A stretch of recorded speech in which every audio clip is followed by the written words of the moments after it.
शर्मा जी नमस्ते। अरे नमस्ते वमस्ते रखिए। हाँ, एक बात बताइए, जो मुझे चाहिए वो आप दे क्यों नहीं रही हैं? 3 महीना से मुझे नींबू मिर्ची की तरह टांग के रखी हैं। मेरा किराया कब देंगी आप? वर्मा जी आप इतना चिल्ला क्यों रहे हैं? हम एक काम करते, अंदर बैठ के बात करते। आप अंदर आ जाइए। देखिए ना, सब लोग सुन रहे हैं और ये सुनेंगे तो अच्छा नहीं लग रहा है। हम बैठ के बात कर लेते हैं। अगर आपको अपनी इज्जत की इतनी ही परी हुई है ना मैडम जी, तो किराया मेरे मुंह पे मारिए। गेट तो क्या, मैं सपने में भी कभी नहीं आऊंगा। लेकिन आप किराया नहीं देंगे तो गेट पे आके इसी तरह मैं हल्ला मचाऊंगा, समझी? शर्मा जी आप गुस्सा बहुत जल्दी हो जाते हैं। हम शांति से बैठ के बात करते हैं और किराया तो लेना देना होता ही रहेगा। आप अंदर आइए ना। हाँ आइए, बैठ के बात तो जरूर करेंगे। ये मनोज फिर से आ गया। जब देखो किराया किराया किराया का तो पीछे ही पड़ गया है। अरे बोला तो है मेरी पति की सैलरी आ जाएगी तो दे दूंगी, पर नहीं, इसे तो अपने घर का रौब जमाना है ना मेरे ऊपर। जब देखो मुंह उठा के आ जाता है। अब पता नहीं क्या सर दर्द करेगा, देखना पड़ेगा इसको अब।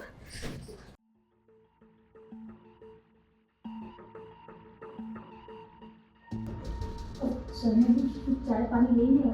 देखिए मैडम, मैंने आपको चाय पानी के लिए मना किया है। मैं जिस उद्देश्य से तो इधर आया हूँ ना, वो पूरा कीजिए। किराया दीजिए, पैसा दीजिए। देखिए शर्मा जी, मेरे पति की नौकरी छूट गई है और वो रोज बेचारे सुबह उठ के काम की तलाश में निकल जाते हैं। तो जैसे उनको कोई नौकरी मिलेगी ना, सबसे पहले हम आपका किराया देंगे, बाकी काम बाद में करेंगे। मैडम ये दुखड़ा मत होइए, समझी? मेरे भी परिवार बच्चे हैं। मैं मकान लगाता हूँ किराए पे, वही मेरी आमदनी है। और आप जैसे किराएदार अगर 10-5 मुझे मिल गए तब तो मुझे भीख मांगना पड़ेगा।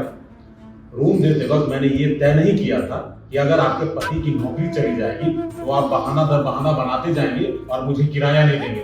मैं ये सब कुछ नहीं जानता, मुझे किराया चाहिए।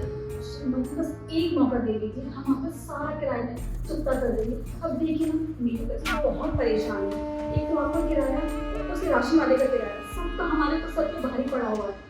अब आप ही बताइए, नौकरी है नहीं, पैसे नहीं, कहाँ से करें हम सब? बस एक मौका दे दीजिए। ठीक है, आपका पति भी रोजगार है ना? हाँ? अरे आपकी तो इतनी हसीन है, खूबसूरत है, अपनी जवानी का फायदा उठाइए और कुछ पैसा एक्स्ट्रा कमाइए। आपको तो उतना मेहनत भी नहीं लगेगा। देखिए शर्मा जी, जब आप संभल के बात करिए। और आप ऐसे कैसे बात कर सकते हैं मेरे से? मैं कोई ऐसी वैसी लड़की नहीं हूँ। आप ऐसी वैसी लड़की नहीं है तो मैं भी ऐसा वैसा मकान मालिक नहीं हूँ। अरे आप अपने घर में ये प्रेम का प्रतीक लगा रखे हैं ना, पोज, मैं आपको एक ऑफर देता हूँ।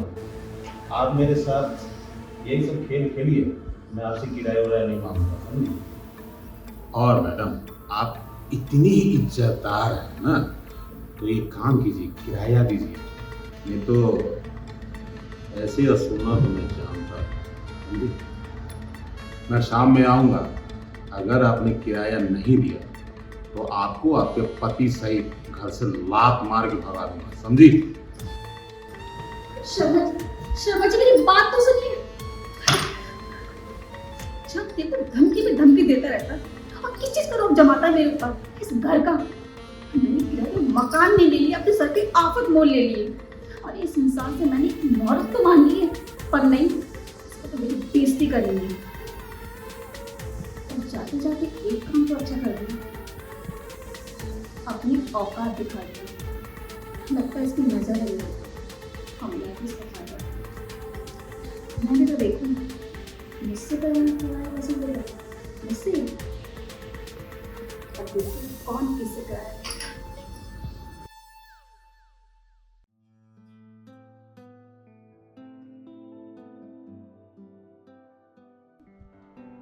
अरे मैडम कहाँ गई?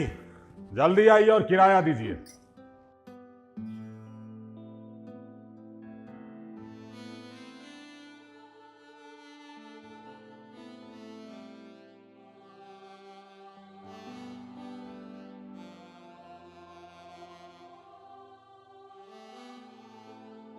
शर्मा जी कैसी लग रही हूँ मैं? अरे मैडम आप तो फटाका लग रही हैं, गजब, लाजवाब। ये सब शर्मा जी आपके लिए है। देखिए ये सब तो ठीक है, लेकिन किराया दे दीजिए ना। शर्मा शर्मा जी, आपसे एक बात करनी थी मुझे। हाँ हाँ, बताइए बताइए। देखिए, जो मैंने आपसे वादा किया था कि मैं शाम को आपका सारा किराया दे दूँगी, पर जहाँ से मुझे उम्मीद थी पैसे आने की, वहाँ से मेरा पैसा ही नहीं आया। अब आप ही बताइए ना शर्मा जी, मैं आपको पैसा कहाँ से दूँ? मैं बहुत परेशान हो गई हूँ। देखिए, इतनी परेशानी वाली भी बात नहीं है। मैंने आपको ये स्टैचू तो दिखाया था कि अगर मेरे साथ आप उस रूप में आ जाइए तो किराया देने की ज़रूरत नहीं है। उसके बाद तो समझिए कि ये आप ही का घर और आप इस घर की मालकिन। सच में शर्मा जी? हाँ। वैसे पूरी रात आपके बारे में सोच रही थी। अब मुझे कहीं ना कहीं लगा कि आपकी बातों में दम तो है, और क्यों ना मैं आपकी बात मान लूं। कहाँ मेरा पति गरीब निकम्मा, जब देखो नौकरी ढूंढने जा रहा हूँ, पैसा लेने जा रहा हूँ, पर पैसे के नाम पे बस दारू पी के आ जाता है। अब शर्मा जी आप ही बताइए, अब रोज रोज वो दारू पी के आएगा तो ऐसे में क्या करूँगी? आपका किराया और सब चीज़ का देखना मैं कैसे करूँगी? देखिए मैडम, आप ज़्यादा टेंशन मत लीजिए। अगर आप मुझे खुश होने का मौका देंगे या खुश कर देंगे तो आप निश्चिंत रहिए, मैं किराए की आपको परेशान नहीं करूँगा। शर्मा जी, मैं क्या बोल रही थी, आप मेरे साथ गोवा बीच पे चलेंगे? गोवा बीच? अरे गोवा बीच में जाने का तो मेरा बहुत बड़ा सपना है। जानती हैं, मुझे गोवा बीच बहुत अच्छा लगता है। वहाँ कितनी सुंदर सुंदर लड़कियाँ बिकनी में घूमती रहती है। मैं भी। आपको बिकनी पसंद है?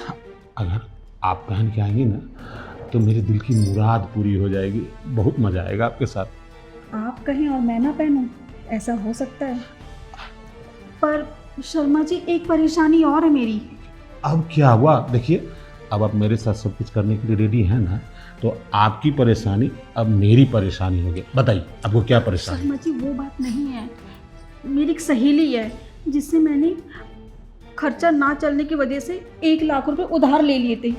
अब वो मुझे कॉल कर करके रोज़ परेशान करती है। अब आप ही बताइए, मैं आपके साथ गोवा घूमने जाऊंगी इतनी अच्छी जगह पे, और आप चाहते हैं हम दोनों के बीच में बार बार उसका कॉल आए और हमारा सारा मूड खराब हो जाए। देखिए, आप टेंशन मत लीजिए, समझिए। अरे जब आप साथ में चल रही हैं ना, मैं उनका 1 लाख रुपया भी दे दूंगा। फिलहाल चलिए ना, हम लोग थोड़ा मस्ती कर लेते हैं। वो तो ठीक है, पर अगर आप उसका पैसा पहले दे देंगे तो मेरी टेंशन ख़त्म हो जाएगी। आप समझ सकते हैं ना? अरे मैं समझ गया, इसका मतलब आपकी सहेली हम दोनों के बीच में हड्डी बन रही है, यही ना? यही कहना चाहती हूँ मैं आपसे।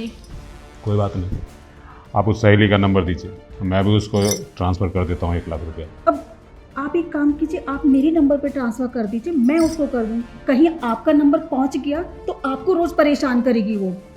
अरे ये तो आपने बहुत समझदारी वाली बात की है।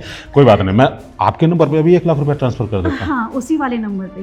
9821 और क्या है? हाँ, मैं डायल करके हाँ, देती हूँ। जी।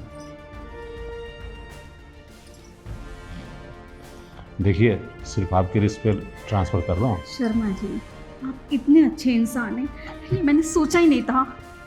कहाँ मेरा पति और कहाँ ये शर्मा जी। ये लीजिए, हो गया। अरे वाह, चलो ये प्रॉब्लम तो मेरी सॉल्व हो गई। मैडम, शर्मा जी, आप नहीं चाहती, इतना अच्छा माहौल है और इस माहौल के बीच में अगर एक एक ड्रिंक हो जाए तो? मैडम, मैं तो आपके आंखों से ही ड्रिंक करना चाहता हूँ। ड्रिंक लाने में क्यों समय बर्बाद करना, चलिए ना। शर्मा जी, मैं चाहती हूँ शाम को और ताज़ा बनाया जाए और रोमांटिक बनाया जाए, तो क्या आप मेरी एक ड्रिंक नहीं ला सकते हैं? अरे अरे अरे अरे, आप कहे तो मैं आपके लिए जान दे दूंगा। ड्रिंक कौन सी बड़ी चीज़ है। आप बेडरूम में जाके रेडी होइए, मैं ड्रिंक और चखना लेके आता हूँ, ठीक है? जल्दी लाइए, मैं तैयारी करती हूँ। हाँ, तैयारी कीजिए।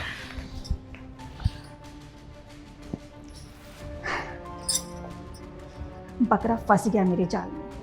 क्या बोल रहा था, मुझसे पैसे लेगा, मुझसे किराया मांगेगा। इसे अंदाजा भी नहीं है इसने किससे पंगा लिया है, और ये बैठे बैठे लुट गया है। एक लड़की के छोटे से झूठ में आ गया ये। मैंने इसको क्या छोटा सा एक ड्रेस पहन के क्या दिखा दिया, ये तो पूरा ही फिसल गया। इससे पहले कि वापस आए, मैं अपने पति को कॉल कर देती घर वापस ना आए और मेन सामान लेके यहाँ से गायब हो जाती हूँ। आज तो मोटा बकरा फंस गया है।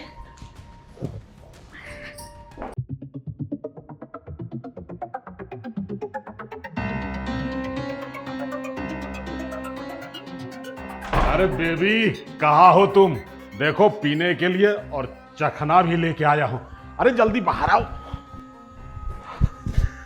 बेबी यहाँ पे नहीं है, कहीं किचन में कुछ खाना वाना तो नहीं बना रही है? किचन में भी नहीं है, इसका मतलब बेडरूम में बेड पे मेरा इंतजार कर रही है। अब जाता हूं बेड पे धमाक चौकरी करूंगा। बेबी, बेबी तो बेडरूम में भी नहीं है। सामान तो बिखरा हुआ है, लेकिन उसका मेन सामान नहीं है। अरे बाप रे, इसका मतलब ये लड़की प्यार का सपना दिखा के मुझे धोखा दे गई और किराया भी नहीं दी और उल्टे मुझसे लाख रुपया लेके फरार हो गई। ये भगवान, मेरी ही मति मारी गई थी कि उस नागिन के बात में आके मैं ये चखना और खाना लेने चला गया और मौके का फायदा उठा के गायब हो गई। बहुत बदतमीज निकली, मेरी भावनाओं की जरा भी कदर नहीं की। ओहो, ये किसका कॉल आ रहा है? हेलो, हाँ सुस्मिता जी। हाँ हाँ, अरे टेंशन की कोई बात नहीं है, आप ही के लिए मैंने ये कमरा खाली करवा दिया है। कोई बात नहीं, आ जाइए।